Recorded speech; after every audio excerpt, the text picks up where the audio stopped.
지난 시간에는 신경계에서 중추신경계와 말초신경계에 대해서 한번 알아봤었고요. 지난주에 했던 거 간단하게 한번 정리하고 넘어갈게요. 뉴런에 대해서 한번 정리해 보시면 뉴런 같은 경우는 신경계를 이루고 있는 세포들을 말하는 거였고요. 뉴런을 구성하고 있는 세 가지 신경세포체, 가지돌기, 축삭돌기가 있었다고 했죠. 신경세포체가 우리가 알고 있는 일반적인 세포의 몸 덩어리라고 생각하시면 되고, 거기에 이제 가지돌기가 돋아나 있고요. 그 다음에 한쪽 방향으로 노끈처럼 축삭돌기가 이렇게 자라있다고 했었죠. 그래서 신경세포체에는 핵이라든지 여러 가지 세포 소기관이 있어서 물질 대사 같은 여러 가지 생명 활동이 일어나는 곳이고요. 가지돌기는 이제 정보를 받아들이기 위해서 이제 머리털처럼 이렇게 뻗어져 있는 나와 있는 부분을 말하는 거고요. 신경세포체에서 한쪽 방향으로 나와 있는 축삭돌기 쪽으로 해서 자극이 이제 전달이 돼요. 뉴런에는 이제 감각뉴런, 연합뉴런, 운동뉴런 세 가지로 나눌 수 있다고 했는데요. 감각뉴런은 이제 자극 혹은 정보를 받아들이는 뉴런이고요. 연합뉴런 쪽으로 전달을 해줘요. 연합뉴런 같은 경우는 가운데에서 감각뉴런하고 운동뉴런 가운데에서 정보를 통제해서 명령을 내리는 역할을 하고요. 보통 중추신경계, 뇌와 척수를 이루고 있어요. 그리고 운동뉴런 같은 경우는 이제 연합뉴런의 명령을 받아서 근육 같은 반응기를 움직이게 하는 거고요. 보통 이제 근육을 움직이게 한다? 이렇게 생각해 주시면 될 것 같고요. 그래서 자극은 감각뉴런으로 들어와서 연합뉴런을 거쳐서 운동뉴런으로 나가고 운동뉴런으로 근육 같은 걸 움직이게 한다? 이렇게 생각해 주시면 되고요. 모양이 조금씩 다르다고 그랬잖아요. 우리가 이제 앞에서 했던 뉴런의 구조 같은 경우는 운동뉴런을 기준으로 한 거고요. 감각뉴런하고 연합뉴런 같은 조금씩 다른데, 감각뉴런 같은 경우는 신경세포체가 바깥으로 가운데 돌출되어 있다고 했죠. 그 다음에 연합뉴런 같은 경우는 가지돌기가 발달되어 있고 축삭돌기가 짧다고 했어요. 왜냐하면 정보를 주로 받는 역할을 하기 때문에. 그 다음에 운동뉴런 같은 경우는 이제 축삭돌기가 길게 잘 발달되어 있는 특징이 있다고 했어요. 그리고 위에 이제 한번 보시면요. 뉴런의 구조와 기능에서 축삭돌기를 감싸고 있는 게 이제 마리집이라고 했잖아요. 둥글둥글둥글하게 찰흙 같은 걸로 말아놨다고 했잖아요. 전기적인 이온이 빠져나가지 않고 자극이 잘 전달될 수 있도록 저런체 역할을 하는 건데, 이거는 이제 고등학교 때 나중에 배우는 내용이긴 한데요. 그림을 한번 보시면요. 감각뉴런에는 이렇게 마리집이 이제 쌓여 있고, 운동뉴런에도 그 마리집이 쌓여 있는 걸 확인할 수 있어요. 그죠? 전달을 잘 하기 위해서 손실되는 이온의 전하들이 손실되는 거 없이 잘 전달할 수 있도록 마리집으로 쌓여 있는데요. 연합뉴런 같은 경우는 민마리집이라고 하거든요. 이제 마리집이 없는 경우를. 그래서 마리집이 없는 경우가 많다. 왜냐면 이제 원체 좁기 때문에 마리집이 없어도 빠르게 이제 다른 곳으로 전달할 수 있어서, 감각뉴런하고 운동뉴런 같은 경우는 이렇게 쌓여 있는 부분들이 있는데, 연합뉴런 같은 경우는 쌓여 있는 게 없는 경우가 많다. 기억해 주시면 돼요.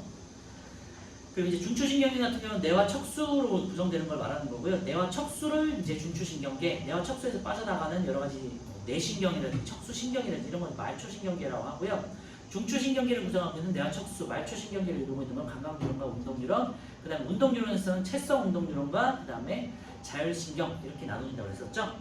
그 중에서 이제 중추신경의 뇌 척수를 볼 건데요. 대뇌, 그 다음에 간뇌, 중간뇌, 뇌교, 연수, 소뇌 뭐 이런 식으로 이제 구성되어 있다고 말씀드렸었고요. 이제 위치가 대뇌부터 이제 위쪽에서부터 아래쪽으로 이렇게 외우시면 돼요. 대뇌 아래쪽에 있는 버섯처럼 이렇게 감싸져 있는 사이에 들어가 있는 부분은 사이간자서로 간뇌, 그다음에 간뇌 아래쪽에 이제 네 줄기들이 이어지는데요. 중간뇌, 뇌교, 연수 이렇게 이제 하고, 그다음에 척수까지 쭉 이어진다고 했었고, 중간뇌, 뇌교, 연수를 뇌에서 이어지는 줄기라 해서 뇌줄기라고 해요. 그래서 뇌교는 근데 우리가 중요하지 않으니까 간뇌부터 해서 중간뇌, 연수, 척수까지 순서는 잘 기억해 두세요. 아시겠죠? 그리고 뒤쪽에 이제 소뇌가 있다고 했었고요. 대뇌는 우리의 이제 가장 기본적인 정신활동을 담당하고, 여러분들이 뭐 기억이라든지 판단이라든지 생각 같은 것들을 담당하는 가장 중요한 곳이죠. 하지만 우리가 배우는 입장에서는 이제 간뇌, 중간뇌, 연수 이 세 개를 꼭 기억하시고, 대뇌는 우리가 너무 잘 알고 있는 거니까 잘 판단하실 수 있을 것 같고요. 간뇌 같은 경우는 우리가 오늘 배울 이제 항상성의 중추가 되는 곳이에요. 항상성이라든지 아니면 호르몬 같은 것들을 분비하는 굉장히 중요한 곳이니까 기억해 주시고, 이따가 다시 배울게요. 중간뇌에서는 눈과 관련된 것들을 한다고 했잖아요. 안구 운동의 중추고, 그 다음에 이제 동공반사라고 해가지고 우리가 이제 빛 조절, 동공이 이제 빛 조절을 하잖아요. 동공이 커졌다가 작아졌다 하는데 그걸 조절하는 곳이 이제 중간뇌였어요. 그리고 연수 같은 경우는 이제 생명활동의 중추라서, 연수는 소심한 호구다라고 했었죠. 소화, 심장, 호흡의 중추고요. 그러니까 우리 생명과 관련된 것들 있잖아요. 얘네가 연수가 만약에 고장이나 병에 걸려 그러면요, 뭐가 문제가 생겨. 그러면 우리가 이제 심장이 뛰거나 뭐 숨을 쉬거나 하는데 크게 문제가 생길 수 있어요. 생명활동의 중추가 되겠고요. 그래서 그리고 이제 무조건 반사 중에서는 입과 관련된 거 있었죠. 구강 반사. 그래서 소심한 호흡에서 구자, 구강 반사, 입과 관련된 거, 기침, 재채기, 하품, 구토, 침분비 이런 것들 있죠. 입과 관련된 것들이 여기서 연수에서 이루어진다고 했었고요. 척수는 이제 오늘 배울 거고, 척수는 그 다음에 이제 쭉 이어지는데, 척수는 이제 척수 반사 정도 기억하면 된다고 그랬잖아요. 무릎 반사, 그 다음에 배변 변조 반사, 그 다음에 회피 반사 혹은 움츠림 반사 해가지고 내 몸을 지키기 위한 반사들이 있었어요. 잘 기억해 주시고, 무조건 반사, 그래서 세 가지: 간내에서의 동분 반사, 중간 내에서의 동분 반사, 연수에서의 구강 반사, 척수에서의 척수 반사 세 가지 기억해 주시고요. 손에는 운동 담당을 한다고 했죠. 운동 영역을 담당한다고 했어요. 이 정도까지 기억하시면 될 것 같고요. 말초신경계 같은 경우는 이제 운동신경이 있고, 운동신경 같은 경우는 여러분들 근육을 움직이게 하는 거고요. 그리고 하나가 이제 자율신경이 또 있다고 그랬죠. 자율신경 같은 경우는 여러분들 내장기관에 연결돼가지고 내장기관을 뭐 수축하거나 이완하거나 하는 작용을 한다고 했었고요. 자율신경계에 또 두 가지로 나눠진다고 했어요. 교감하고 부교감신경. 아시겠죠? 교감 같은 경우는 보통 운동하고 긴장하고 있을 때였고, 부교감 같은 경우는 이제 쉬거나 휴식 때, 안정기 때 이제 활성화가 된다고 말씀드렸죠. 그 정도 정리하면 될 것 같고요. 넘어가고, 좌우에 따른 반응의 경로 잘 기억해 주세요. 의식적 반응은 대뇌를 거친다. 무조건 반사는 대뇌를 거치지 않고, 예를 들면 뭐 척수라든지 중간대라든지 연수 같은 걸 거치는데, 기본적으로 척수는 다 지나간다. 이런 거 기억하시면 되겠죠? 여기까지 정리했었고요. 그 다음에 호르몬 한번 볼게요. 호르몬은 간단하게 지난주는 특징 정도만 봤었는데요. 신경하고 다르게 호르몬은 굉장히 천천히 이제 전달이 된다고 그랬잖아요. 그래서 특정 세포나 기관으로 신호를 전달하는 역할을 하는데 단백질로 돼 있어요. 그래서 단백질로 돼 있기 때문에 열반성이 약하다는 것만 참고해 주시면 될 것 같고요. 몸의 기능을 조절하는 여러 가지 물질들을 호르몬이라고 한다라는 거고요. 그러니까 화학 물질이라고 생각하시면 돼요. 호르몬을 분비하는 기관을 우리가 내분비샘이라고 하고요. 우리 몸에 있는 여러 기관들에 마다 다 있어요. 뭐 예를 들면 이자에도 호르몬을 분비하는 기관들이 있고요. 간에도 내분비샘이라고 하는 곳이 따로 있고, 등등등 갑상샘에도 있고요. 그래서 특정 기관마다 호르몬을 분비하는 곳이 있는데, 호르몬을 생성해서 만들어내는 곳을 그냥 뭉쳐서 그냥 내분비샘이라고 해요. 안쪽에서 만들어내는 샘이다, 이렇게 생각하시면 될 것 같고요. 이제 혈액으로 분비돼가지고 이제 천천히 이제 전달이 된다고 했었죠. 그래서 온몸으로 이동하다가 이제 특정 기관에 가가지고, 예를 들면은 갑상선에 작용하는 호르몬이다. 그러면 뇌하수체에서 만들어진 다음에 호르몬을 혈액을 타고 이제 이동을 하다가 갑상샘에 도착하면 갑상샘을 이제 자극해서 호르몬을 분비하도록 명령을 내리겠죠. 이런 식으로 작용한다는 거고요. 표적 세포나 표적 기관, 특정 세포나 특정 기관에만 작용한다는 거고요. 적은 양으로 큰 효과를 본다고 했죠. 그래서 호르몬 같은 경우는 이제 병이 걸릴 수 있어요. 많거나 적을 때 병이 걸리는데 그 병과 특징을 잘 알아야 되고, 뒤에 나오니까 그때 보도록 하고요. 그래서 신경과 비교하는 것도 많이 나오니까 잘 기억해 주시고, 신경 같은 경우는 앞에서 이제 담당하는 전달 매체가 뉴런이었는데, 호르몬 같은 경우는 혈액에 타고 이동한다고 했었고요. 만들어지는 곳은 내분비샘에서 만들어져서 혈액을 타고 이동한다고 했었죠. 신호 전달 속도는 신경 굉장히 빠르다고 했어요. 전기적인 이동이기 때문에 굉장히 빠르고요. 하지만 호르몬은 굉장히 느려요. 왜? 혈액을 타고 이동하는 거니까. 그리고 효과의 지속성은요, 신경은 한번 지나가면 그냥 전기적인 신호가 딱 지나가면 끝이잖아요. 그지? 그래서 일방향으로 쭉 지나간다고 그랬었는데, 호르몬 같은 경우는 지속적으로, 호르몬은 이제 어떤 세포나 기관에 있는 수용체에 호르몬이 딱 전달이 되면요, 계속해서 어느 정도는 계속해서 지속적으로 분비를 할 수 있고요. 작용 범위는 굉장히 넓다고 그랬어요. 자, 밑에 있는 이제 내분비샘과 호르몬들이 있는데 거기다 별표 쳐놓고요. 이 호르몬은 굉장히 많은데 잘 외워두셔야 돼요.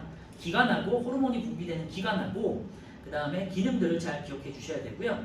그러니까 기본적으로 뇌하수체부터 시작하면요, 뇌하수체 호르몬들은 주로 명령을 내리는 호르몬이라고 생각하시면 돼요. 주로. 아닌 호르몬도 있어요. 이제 두 가지로 나눠지는데, 앞쪽에서 분비되는 전엽 호르몬 같은 경우는 명령을 내리는 호르몬이고요. 후엽이라고 해가지고 뒤쪽 주머니에서 분비되는 호르몬은 이제 그냥 자기만의 기능을 하는 애라고 생각하시면 되는데요. 뇌하수체가 어디 있냐면요,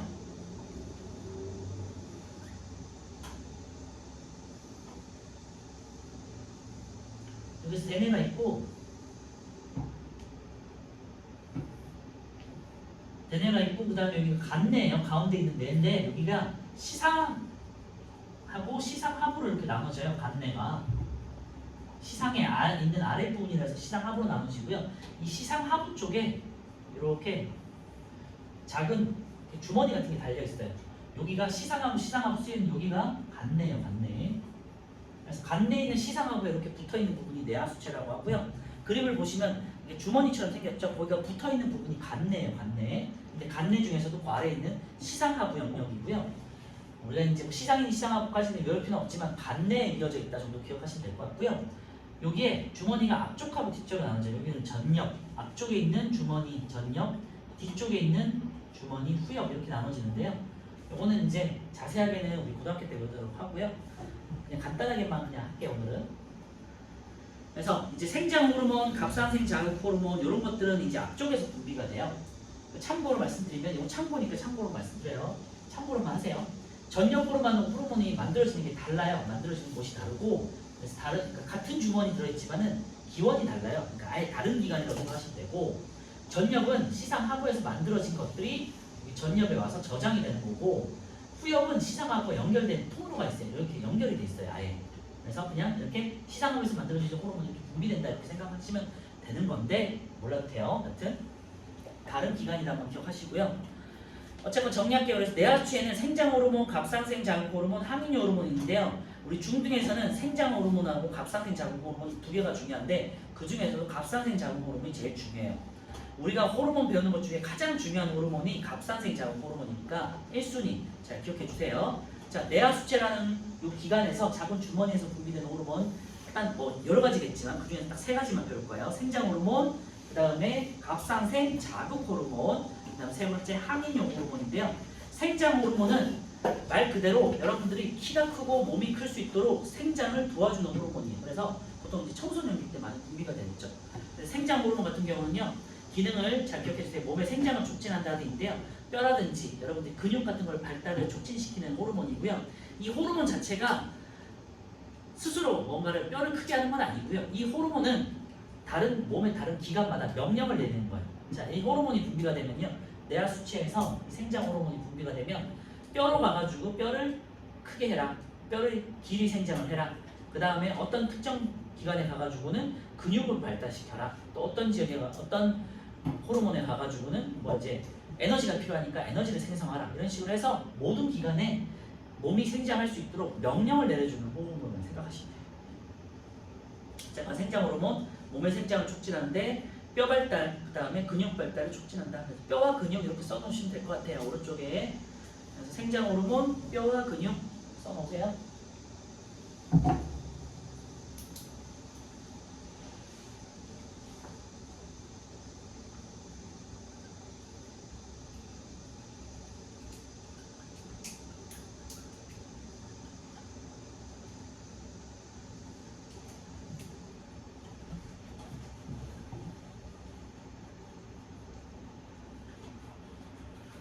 뼈와 근육을 발달시켜서 우리 몸에 이제 길이 생장을 할 수 있도록 해주는 거고요. 뒤에 가면 나오겠지만요. 이 생장 호르몬의 문제 때문에 너무 키가 커지면 거인증, 키가 작으면은 이가 왜소하다 해서 소인증 이렇게 이제 병이 생길 거예요. 자, 두 번째는요. 갑상생 자극 호르몬이 굉장히 중요해요. 여기다가 이제 별표 쳐놓고요.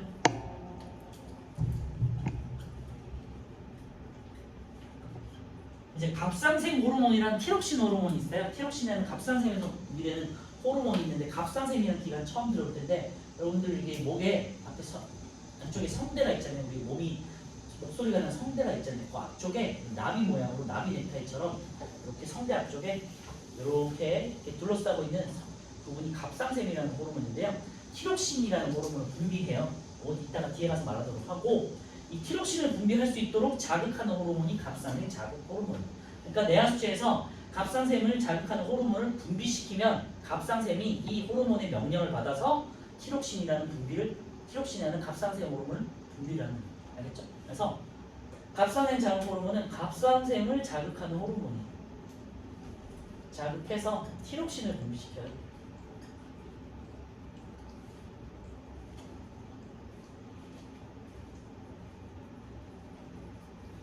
그래서 책을 보시면 갑상선 자극 호르몬 다음에 기능에 티록신 분비 촉진돼 있는데 이 티록신이란 게 갑상샘에서 분비되는 호르몬이에요. 그래서 갑상샘을 자극해서 티록신을 분비할 수 있도록 명령을 내리는 호르몬이 갑상샘 자극 호르몬. 그러니까 여러분들 좀 외우는 게 좀 복잡하죠. 그래서 뇌하 수치에서 갑상샘 자극 호르몬이 분비되면 갑상샘에서 갑상샘 자극 호르몬, 갑상샘 호르몬인 티록신이 분비된다. 이렇게 이제 기억하시면 돼요. 자, 그다음에 세 번째 항이뇨 호르몬인데요. 이거 쓰진 않을게요. 덜 중요하기 때문에 항이뇨 호르몬 같은 경우는요. 오줌을 항자가 대항하다, 저항하다 이런 뜻이에요. 무슨 말이냐면 오줌을 덜 나가게 하는 소리예요. 그러니까 여름에 땀을 너무 많이 흘렸어. 그러면 내 몸에 물이 부족하잖아요. 그죠? 그러면 오줌을 누러 가야 될까 안 가야 될까? 가면 안 되죠. 내 몸에 수분이 부족하면 탈수증에 걸릴 수 있잖아요. 그래서 우리 몸에는 항상 어느 정도의 수분량을 가지고 있어야 되기 때문에 항이뇨 호르몬 같은 것들이 분비가 돼서 내 몸에서 오줌이 못 나가게 만들어주는 거예요. 그래서 콩팥에서 물의 재흡수를 촉진한다 있죠. 우리 2학년 때 이제 배설 과정에서 한번 배웠을 텐데요. 콩팥에서 오줌을 만들잖아요. 그치? 네, 그 오줌 생성을 억제시켜주는 호르몬이 항이뇨 호르몬이에요. 보통 이제 땀을 흘리거나 갈증을 느끼거나 운동을 해가지고 화장실을 좀 덜 가게 만들어야 될 때, 그치? 요럴 때 분비되는 호르몬이 항이뇨 호르몬이고요. 요거는 아까 전에 제가 말씀드렸던 후엽에서 분비가 돼요. 참고만 해주시고요. 세 가지 다시 한번 정리할게요. 생장 호르몬은 몸의 생장을 촉진하고 뼈 발달, 근육 발달. 갑상샘 자극 호르몬은요, 티록신 분비를 촉진한다. 갑상샘을 자극해서 티록신을 분비한다. 항이뇨 호르몬은요, 이제 신장 콩팥에서 물의 재흡수를 촉진한다. 그래서 체내 수분량을 조절해요. 옆에다가 체내 수분량 조절 이렇게만 써놓으시고요. 여기 뒤에 가면 이제 항상성에 우리는 오늘은 이제 중등에서 체온 조절하고 혈당량 조절만 배울 건데요. 고등학교 가시면은 삼투압 조절 혹은 수분 조절이라고 해가지고 항이뇨 호르몬에 대한 조절을 고등학교 때 이제 배울 거예요. 자, 이번에는 갑상샘이 있는데요. 제가 아까 말씀드렸지만 우리 성대 앞쪽에 이제 나비 넥타이 모양으로 이렇게 있는 부분이 있고요. 그래서 이제 갑상샘에서 분비되는 호르몬을 우리가 티록신이라고 해요. 이름 좀 어렵잖아요. 티록신 잘 기억해 두시고 별표 꼭 쳐놓으세요. 그래서 갑상샘 자극 호르몬, 그 다음에 티록신 이 두 개는 잘 기억해 두시고 외우셔야 돼요. 티록신이라는 건요, 이제 아이오딘이라고 해가지고 요오드 있죠. 그래서 보통 이제 뭐 김이라든지 미역이라든지 다시마라든지 해산물 같은 데 이제 조류에 많이 들어있는 거예요. 그래서 요거는 우리 몸에서 만들어지긴 하는데 이렇게 해산물이나 조류에서 만들어지는 호르몬이기 때문에 그런 걸 안 먹으면은 분비량이 적어져서 병이 생길 수 있어요. 참고해 주시고. 그래서 티록신 같은 경우는요, 세포호흡 촉진돼 있는데요. 우리 세포호흡을 잘 기억해 보시면요, 세포호흡은요 에너지를 만드는 과정이에요. 그래서 보통 에너지를 만들 때 운동하거나 뭔가가 성장기나 운동하거나 아니면 추울 때 에너지를 많이 만들어내야 되잖아요. 그래서 우리가 활동할 때 분비가 많이 필요한 호르몬이 티록신이에요. 그래서 세포호흡 촉진 별표 밑줄에 놓으시고요. 그래서 옆에다가 좀 추가로 한번 작성해 주세요.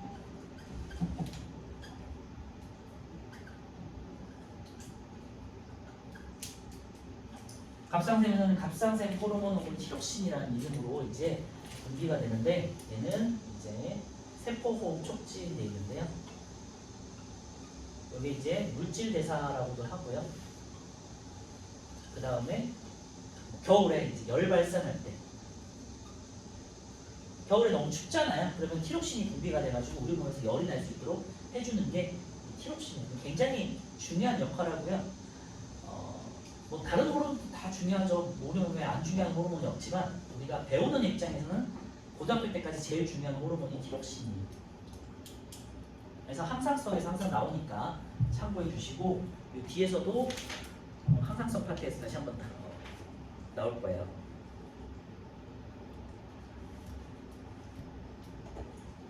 열을 발산시켜서 이제 체온을 유지하는 역할을 해요. 에너지를, 그러니까 세포호흡하고 물질 대사에서는 이제 에너지를 만드는 거죠. 에너지 생산. 그래서 여러분들이 운동하고 뭔가 성장기 때 티록신이 많이 분비된다 이렇게 생각하시면 되고요. 그 다음에 이제 부신이 있는데요. 부신도 굉장히 중요하지만 시험에는 거의 나오지 않기 때문에 중등에서는 또 어렵기도 하고 그냥 참고로만 하시면 될 것 같고요. 부신은 이제 아드레날린이라는 호르몬을 분비하는데 이름이 두 가지예요. 아드레날린이라고 하기도 하고 에피네프린이라고 해요. 에피네프린. 그래서 보통은 이제 심장박동을 촉진하고 혈당량 증가, 혈압 상승돼 있는데요. 요게 앞에서 봤던 뭐하고 비슷하다는 걸 느끼시는 분이 있을 텐데 교감신경하고 비슷한 작용이에요. 그래서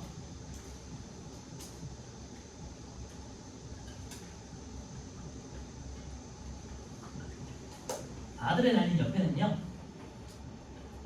교감신경과 유사하게 써주시면 돼요.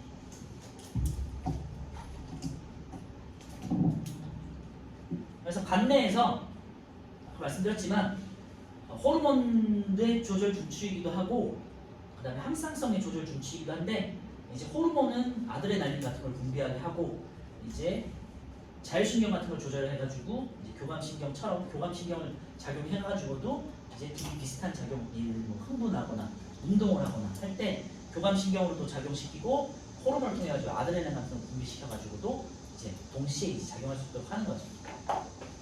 빠르게 이제 뭔가 역할을 해야 되니까 기관들이. 참고만 해두시고 그렇게 중요한 호르몬은 아니에요. 뭐 어렵지만 이자 같은 경우는 굉장히 중요하죠. 그래서 이자 인슐린에다 별표 쳐놓고요. 글루카곤은 이제 덜 중요하고요. 인슐린이 굉장히 중요해요. 그래서 오늘 배우는 호르몬 중에서 뭐 많지만 갑상샘이 제일 중요하고요. 그 다음이 이제 인슐린 네, 두 번째로 중요도는 이제 인슐린이 가장 중요하다고 생각할 수도 있어요. 왜냐면 당뇨병 때문에. 근데 어쨌든 갑상샘과 인슐린이 가장 중요하니까 참고해 보세요. 이자 같은 경우는 인슐린과 글루카곤이 있는데요. 이자는 우리 이제 간이 이렇게 세모처럼 생겼는데 거기 아래쪽에 이렇게 길쭉하게 있는 부분이고요. 보통 우리가 이자를 어디서 배웠냐면 소화할 때 소화 효소가 분비되는 곳이 이제 이자액이었죠. 그래서 이자 같은 경우는요 두 가지 역할을 해요. 소화 효소도 분비하고요. 효소도 분비하고 호르몬도 분비하는 기관이 우리 몸에 많이 없는데 그 중에 하나가 이자예요. 효소는 우리 이자액에서 이자액 소화 효소가 있었죠. 그래서 3대 소화 요소가 다 있는 유일한 소화 요소가 이자액이었죠. 지방을 분해하는 락테이즈, 그 다음에 탄수화물을 분비하는 말테이즈, 그리고 지방을 분비하는 펩티데이즈, 이런 세 가지가 있었어요. 3대 영양소를 모두 분비하는 유일한 소화 요소가 이자액이었죠. 소장에서. 그 다음에 호르몬에 이제 인슐린하고 그리고 글루카곤 이렇게 나눠지고요. 그래서 이자 같은 경우는 효소도 만들지만 호르몬도 만드는 거의 굉장히 중요한 기관이다. 그래서 이 이자의 뭔가가 문제가 좀 이자가 다른 말이 췌장이에요. 췌장. 그래서 췌장암이란 말 들어봤을 거예요. 이게 이제 췌장이 고장나면 인슐린 분비에 문제가 생겨서 이제 금방 돌아가시는데 스티브 잡스가 이제 췌장암으로 이제 죽었잖아요.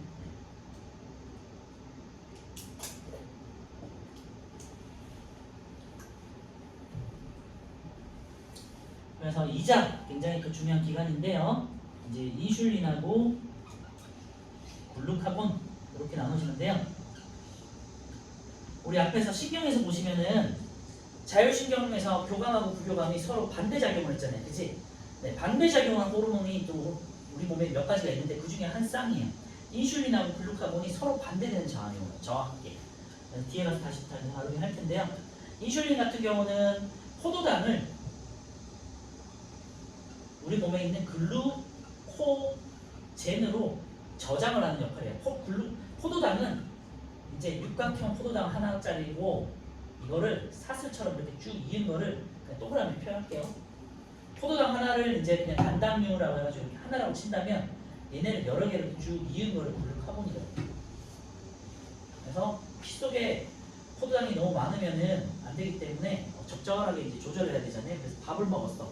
그러면은 이제 포도당들을 저장을 시켜놔야 되잖아요. 그래서 간에서 글루코젠의 형식으로 이렇게 사슬처럼 쭉 이어 놓는 거를 역할하는 게 인슐린이에요. 그래서 포도당 농도를 떨어뜨릴 때 작용하는 게 인슐린이에요. 그러니까 밥을 많이 먹으면 작용해요. 밥 먹었을 때 이제 포도당을 글루코젠으로 전환시켜주고요. 기관은 간에서. 그리고 글루카곤은요 반대로 배가 고플 때 운동하거나 배가 고플 때 글루코젠을 분해해가지고 혈중의 포도당 농도를 증가시킬 때 그래서 글루코젠을 포도당으로 분해하는 호르몬이 글루카곤이고요. 보통 운동하고 있습니다. 이렇게 분비되는 호르몬이에요. 그래서 인슐린은 혈당량 감소라고 되어 있잖아요. 밥이라고 써놓으세요. 밥 먹었을 때, 밥 먹으면 인슐린이 분비가 돼가지고요. 이제 소화가 시키면서 포도당이 늘어나잖아 우리 몸에. 그러니까 그거를 줄여주는 역할을 해요. 이게 이제 인슐린이 고장이 나면은 당뇨병에 걸려요. 당뇨병 많이 들어보셨을 거고, 우리 아시안줄 중에서 특히 쌀밥을 많이 먹는 우리 한국 사람들이 많이 걸리는 게 인슐린, 아니 당뇨병. 그래서 여러분들 이제 수능까지 이제 계속 보잖아요. 그래서 제일 많이 나오는 질병 중에 하나가 당뇨병이에요. 가장 중요한 생물에서 가장 중요한 건 당뇨병, 인슐린과 당뇨병. 자, 그다음에 글루카곤 같은 경우 혈당량을 증가시킨다고 돼 있는데요. 저장돼 있던 글루코젠을 분해시켜서 포도당으로 분해시켜서 혈당량을 증가시켜 주는 거예요. 그래서 옆에다가 이렇게 써놓으세요. 운동할 때.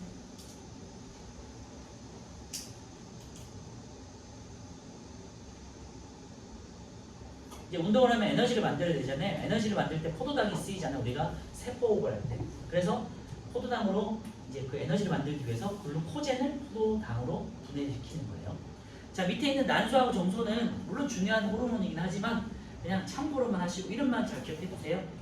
여성 호르몬은 에스트로겐이라고 하고요. 여성의 이제 2차 성징들, 우리 청소년기 때 이제 어른이 되어가는 과정이죠. 그런 것들이고요. 테스토스테론 같은 경우는 남성 호르몬을 이제 테스토스테론이라고 하고요. 남성의 2차 성징, 말해요. 청소년기 때 이제 많이 분비가 되고요. 오른쪽에 2차 성징을 보시면요. 청소년기의 남성과 여성으로서의 이제 여러 가지 특징들이 있는데 신체적인 외적 특징들이 있잖아요. 달라지는 것들. 그거 말하는 거니까 참고하시면 될 것 같아요. 예를 들면 2차 성징이 나타나는 작용으로는 뭐 수염이 나타나는지 근육이 발달한다든지 뭐 남성 같은 경우는 그죠? 변성이 나타나는지 그리고 여성 같은 경우는 뭐 가슴이 발달한다든지 뭐 월경이 이제 좀 더 이제 성숙해진다든지 이런 것들 나오죠. 그런 것들이 이제 2차 성징 때문에 나타나는 역할이에요. 참고로만 해주시면 되고요.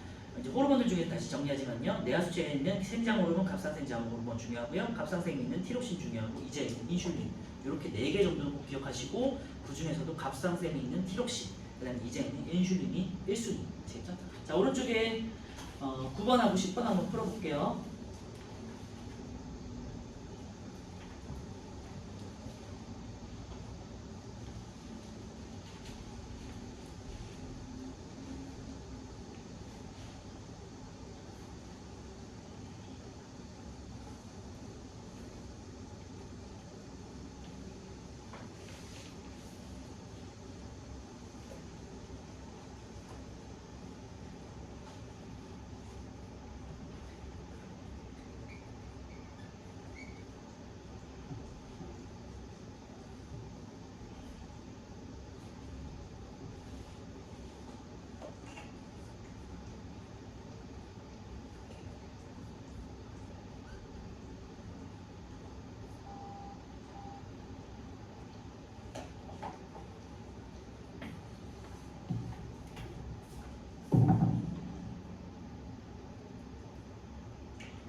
시험은 이제 호르몬하고 항상성 파트를 보긴 할 건데요. 좀 외우셔야 되는 거라 아마 좀 힘들 거예요.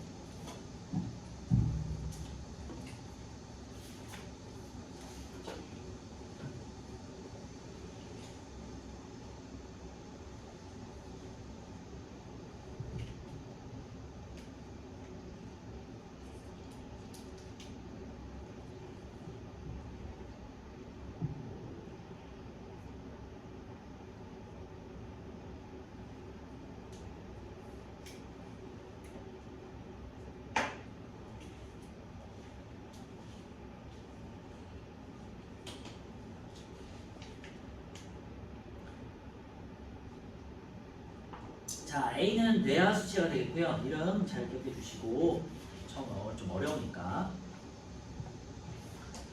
이렇게 이제 뇌하수체라는 이름은요. 뇌의 아래쪽에 아래 한자잖아요. 아래에 있는 이 한자예요. 수체, 작은 주머니 이런 뜻이에요. 뇌하수체. 그리고 B는 갑상생이고요. 이제 성대 쪽에 있는 이제 나비 모양. 그리고 C는 부신인데요. 부신은 어디 있냐면 콩팥 위쪽에 약간 깔때기 모양 혹은 뭐 꽃갈콘 모양으로 이렇게 양쪽에 딱 2개가 이렇게 있어요. 그래서 부신에서는 아드레날린 같은 게 분비된다. D는 이자고요. 이제 간 아래쪽에 이제 길쭉하게 가로로 놓여 있는 기관이에요. E는 이제 난소, 이제 여성에만 있는 거고요. F는 이제 남성에만 있는 정소 되겠죠. 10번은요. A는 내하수체고 생장 호르몬, 몸의 생장 촉진. 기억은 갑상생 자극 호르몬이고요. 티록신 분비를 촉진한다. 니은은 항이뇨 호르몬이고요. 콩팥에서 물의 제흡수를 촉진해서 소변 생성을 억제한다. 갑상샘은요. 티록신이고요. 세포호흡, 물질 대사를 촉진하고요. 부신은 C가 되겠고요. 아드레날린, 심장박동 촉진, 혈당 증가, 혈압 상승, 교감신경 작용을 한다고 했죠. 이자는 D가 되겠고 인슐린, 혈당 감소, 그 다음에 글루카곤은요. 혈당 증가. E는 난소고 에스트로겐, 여성의 2차 성징, 그 다음에 F는 정소고 남성 호르몬 테스토스테론, 남성의 2차 성징이 되겠죠. 호르몬은 이름들이 좀 많이 어렵기 때문에 자꾸 이제 반복을 하셔야 돼요. 좀 익숙해질 수 있도록. 자, 144페이지에 있는 호르몬 관련 질병이 있는데요. 이거 굉장히 중요하고 별표 쭉 쳐놓으세요. 가장 중요한 건 티록신이죠. 네. 죄송해요. 인슐린에 있는 당뇨병이 가장 중요하고요. 그 다음에 티록신에 있는 결핍증, 가다증. 이게 제일 중요해요. 세 가지 기억하시면 될 것 같고요. 생장 호르몬은 좀 직관적이기 때문에 뭐 외운다는 느낌보다는요. 호르몬의 역할을 생각하시면 자연스럽게 기억이 될 거예요. 생장 호르몬은 키가 크게 해주는 거, 뼈와 근육 발달을 촉진시켜주는 호르몬이잖아요. 당연히, 그지? 그러면은 부족해. 결핍하면요, 키가 잘 안 크겠죠. 그래서 이게 이제 성장기 때 부족하면 소입증이 돼요.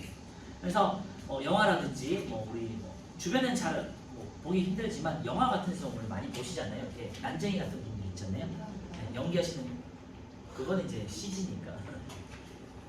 그 아저씨 그렇게 작지 않아. 그래서 보통 진짜 이제 난쟁이 같은 분들이 영화에 나오잖아요. 그래 반지의 제왕 이런 데들 보시면 아니면 왕자의 게임 이런 데 보면 이제 난쟁이들이 나오잖아요. 그분들이 이제 호인증이지. 청소년기 때 성장 호르몬이 분비가 조금 적으면요, 이제 키가 작게 자라겠죠. 그래서 보통 이제 유전적인 요인이 있을 수 있고요. 아니면 이제 어릴 때 좀 병에 걸려가지고 내하수체나 이런 데 이제 문제가 생기면은 호르몬 분비에 이상이 생겨서 키가 작아지게 되겠죠. 생장 호르몬 분비가 이상 생긴 경우 소인증, 말 그대로 소인증이에요. 이름 키가 작은. 그 다음에 키가 크면요 거인증이 되겠죠. 성장기 때 호르몬이 너무 많이 분비돼. 키가 막 예를 들면은 우리나라에도 2m 이상 크시는 분들 있지만 그 중에서도 중국이나 이런 데 2m 30m 되는 분들 있잖아요. 키가 너무 과하게 크시는 분들. 그러니까 180, 190 이런 건 아니고요. 2m 한 20, 30 너무 크게 자라는 경우가 이제 거인증이 되겠죠. 보통 성장기 때 호르몬에 과다가 생기면요, 이제 거인증, 키가 정상이 되면 매우 크게 되겠고요. 그런데 이제 성장 이후 이제 여러분들 이제 성장판이 다 닫힌 다음에 키는 더 이상 크지 않겠죠. 그리고 이제 내하수체 같은 데서 종양이나 병 같은 게 생겨가지고 암 같은 게 생겨가지고요, 과다하게 분비가 되는 경우가 있어요. 어른이 돼서. 이런 경우는 이제 말단 비대증이라고 해요. 그러니까 키는 안 크고 우리의 몸에 있는 말단, 손 있죠. 그 다음에 발 있죠. 그 다음에 얼굴에 있는 얼굴이 커지고, 그 다음에 코가 커지고, 입술이 두꺼워지고, 귀가 커지고, 이런 게 이제 말단 비대증이에요. 그래서 입술과 코가 두꺼워지고 얼굴 모습이 이제 크게 변하게 되고요. 그 다음에 손과 발이 커진다 되겠죠. 그래서 생장 호르몬은 결핍하거나 과다하거나 소인증, 거인증, 그리고 말단 비대증 이렇게 나눌 수 있고요.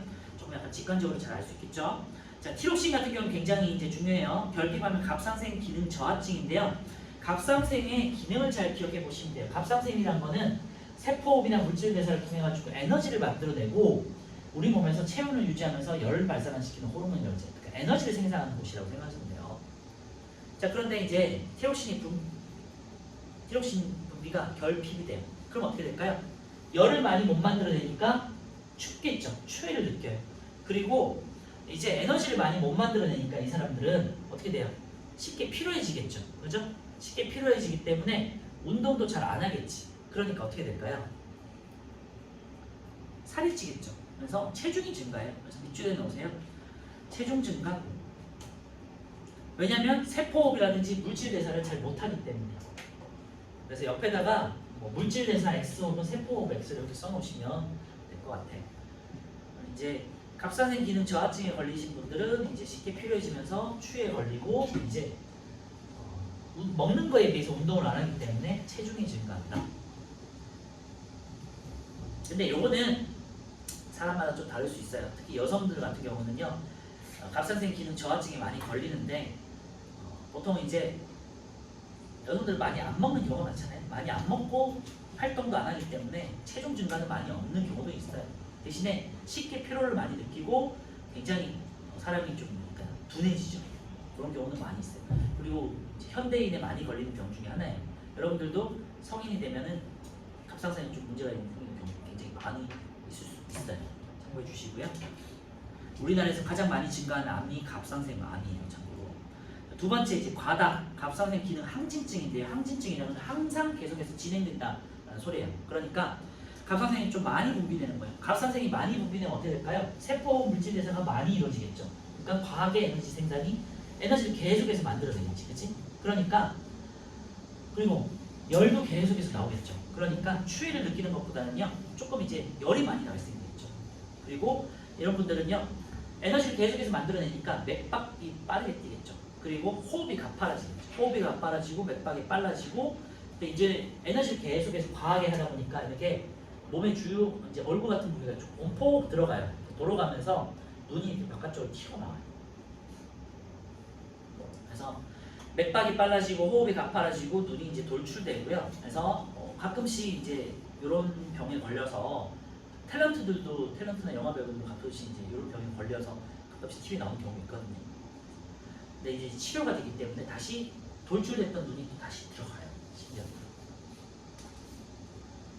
그리고 아까 말씀드렸지만 계속해서 에너지를 태우기 때문에 에너지를 태우고 뭔가를 에너지 생산하기 때문에 체중이 감소하겠죠. 체중 감소에다가 줄여 놓으시고요. 티록시 과다증의 특징은요, 체중이 감소하고 삐쩍 마르고 그 다음에 땀이 많이 나고 그 다음에 어떻게 돼 있어요? 성격적으로 좀 예민하겠죠. 티록신 결핍은 성격적으로 좀 둔하고요. 그래서 옆에다가 이제 성격은 좀 둔하다 이렇게 써놓으셔도 될 것 같고요. 갑상선 기능 함진증 계속해서 스스로 이제 물질 대사를 많이 하다 보니까 좀 예민해져요. 그래서 성격이 좀 예민해, 마르고 예민해집니다.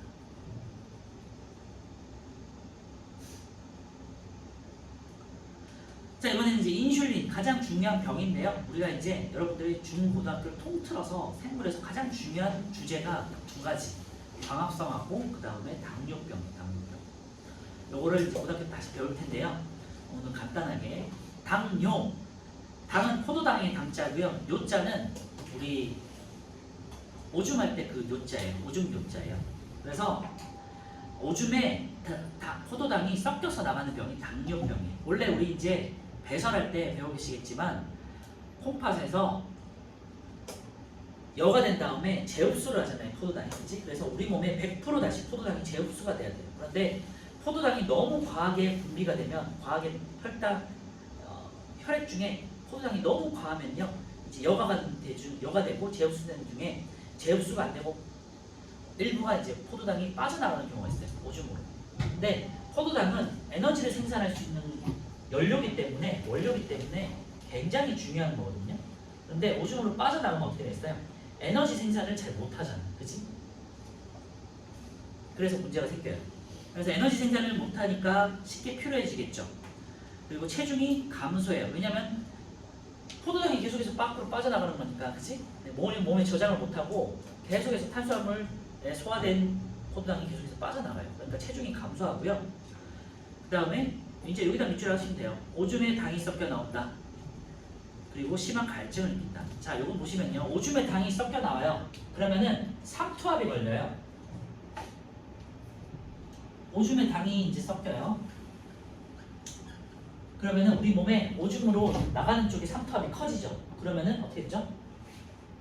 물이 오줌 양이 많아지면서 계속해서 오줌을 나가게 돼요. 그러니까 오줌 양이 늘어요. 오줌 양도 늘고 오줌을 가로 소변을 늘어가는 횟수도 늘어요. 그러니까 계속해서 내 몸에서 물이 나가겠죠. 그럼 어떻게 돼요? 갈증을 느끼겠지. 그래서 써놓으세요. 갈증을 많이 느끼고요. 갈증을 느끼니까 또 어떻게 되죠? 물을 많이 마시겠죠. 그래서 다음, 단유. 그래서 이게 3대 특징이에요. 오줌을 많이 누고 오줌을 많이 누니까 갈증을 느끼고 갈증을 느끼니까 물 같은 걸 많이 마시게 되죠. 근데 앞에서 말씀드렸지만 여기 이제 당뇨병 특징 중에 하나가 계속해서 에너지가 빠져나가는 거잖아요. 포도당이 빠져나가잖아요. 그러니까 계속해서 허기져요. 그래서 이것도 추가적으로 이렇게 적어 놓으시면 다시 그래서 계속해서 뭔가를 땡겨 허기지기 때문에 그래서 이런 특징들이 있어요. 3대 특징하고 다시까지 적어 놓으시면 돼요. 그래서 당뇨의 특징은 단뇨, 다갈, 다음 이게 이제 그냥 순서적인 거죠. 논리적인 거니까. 그 다음에 이제 음식도 많이 먹게 돼요. 그런데 이제 음식을 많이 먹는데 먹는 거에 비해 살이 안 쪄. 그래서 삐쩍 말라져요. 왜냐면 계속해서 에너지가 빠져나가니까. 그러니까 매우 심각한 병에 걸릴 수 있겠죠. 그래서 당뇨 같은 경우는요, 이제 합병증에도 많이 걸릴 수 있고요. 세균 감염이라든지 이런 거 이제 걸리면은 좀 큰 병에 걸릴 수 있죠. 그래서 옆에다가 이제 요거 3개 써놓으시고요. 다갈, 다음, 다리 이렇게 써놓으시고 다자는 마늘 다자죠, 그지? 네, 갈증 그리고 음료할 때 음자, 그다음 요자 소변할 때 요자고요. 다시 또 이렇게 써놓으시면 될 것 같고 그래서 여러 합병증을 유발하는 굉장히 중요한 성인병이다. 참고해 주시면 돼요. 네, 오른쪽에 우리 11번만 풀고 좀 시죠.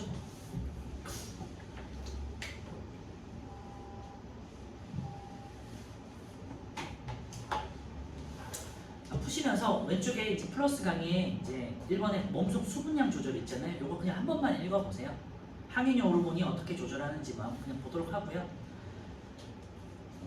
우리 이제 중등에서는 그렇게 막 다루는 내용은 아니라서 가볍게만 한 번만 읽어보면 보세요.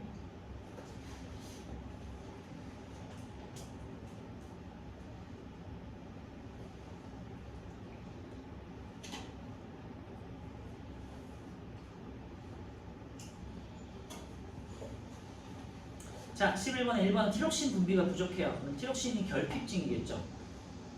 결핍되면 기능이 저하되겠죠. 갑상생 기능 저하증, 리을이고요. 인슐린이 분비가 부족해요. 그럼 당뇨에 걸리겠죠. 생장 호르몬 분비가 부족하면 소인증 걸리겠고요. 성장기 이후에 과다 분비면은 이제 거인증이 아니라 말단비대증. 말단만 커진다는 뜻이죠. 말단비대증. 10분 쉬었다가 우리 이제 항상성 하고 문제 풀게요.